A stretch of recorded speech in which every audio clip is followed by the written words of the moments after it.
నమస్కారం. ఈరోజు బంగారం, వెండి, ప్లాటినం ధరలు ఎంత ఉన్నాయో చెప్తాను. ఆ తర్వాత ఈ క్వార్టర్లో బంగారం ఎంత పడిందో తెలుసా? గడిచిన 10 సంవత్సరాలలో ఈ క్వార్టర్లో ఇంత దారుణంగా అసలు ఎప్పుడు పడలేదంట. అది ఎందుకో ఏంటో కూడా చెప్తా సింపుల్గానే.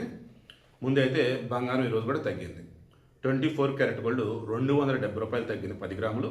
1,44,330 రూపాయలుగా ఉంది. గ్రామ్ వచ్చి 14,433. దెన్ 22 క్యారెట్ గోల్డ్ 10 గ్రాములు 250 రూపాయలు తగ్గింది. 1,32,300 రూపాయలుగా ఉంది. గ్రామ్ వచ్చి 13,230. దెన్ 18 క్యారెట్ గోల్డ్ 200 రూపాయలు తగ్గింది. 1,08,250 రూపాయలుగా ఉంది 10 గ్రాములు. గ్రామ్ వచ్చి 10,825. దెన్ వెండి కేజీ వచ్చేసి 2,50,000 రూపాయలుగా ఉంది.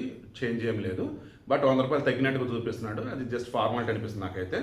Then 2,49,900. I'm sure it's around 2,50,000. Then platinum ఇది 550 రూపాయలు తగ్గింది. 49,830 రూపాయలు 10 గ్రాములు. గ్రామ్ వచ్చి 4,983. ఇక బంగారం వచ్చి గడిచినటువంటి 10 ఏళ్ళ మొత్తం డేటా తీస్తే ఒక క్వార్టర్లోని ఈ క్వార్టర్లో 12% పడిందంట. అసలు ఇంత దారుణంగా అసలు ఎప్పుడు పడలేదంట. ఎందుకేంటంటే ఇరాను, అమెరికా, ఇజ్రాయెల్ యుద్ధం, లెబనాను అండ్ ఇంటర్నేషనల్ మార్కెట్లో వచ్చేసి dollar up and down and ఓ రకం డాలర్ బలపడతాం, ఇవన్నీ కలగలిపి ఇంపాక్ట్ గట్టిగా బంగారం మీద పడింది. వెండి ఇది కూడా దాదాపు 17% దాదాపు ఫాల్ అయిపోయింది. దీని గురించి అంత చెప్పినా సరే తక్కువేలేండి. ఎందుకంటే 1,40,000 కేజీ వెండి 4,50,000 దాకా కూడా వెళ్ళింది కదా. 5 లక్షలు పోతుంది అనుకునే కదా పాపం చాలామంది కొనేసుకున్నారు. ఇప్పుడు వాళ్ళంతా ఎదురు చూస్తూ ఉన్నారు. ఎందుకంటే 2,50,000 ఎక్కడ, 4,50,000 ఎక్కడ, హార్డ్లీ తిప్పి కొడితే 3-4 నెలల గ్యాప్లోనే కదా ఇదంతా కూడా. సో వెండికి సంబంధించి ఆల్రెడీ కొనుక్కున్న వాళ్ళు ధైర్యంగా ఉండొచ్చు, త్వరలో పెరుగుతుంది.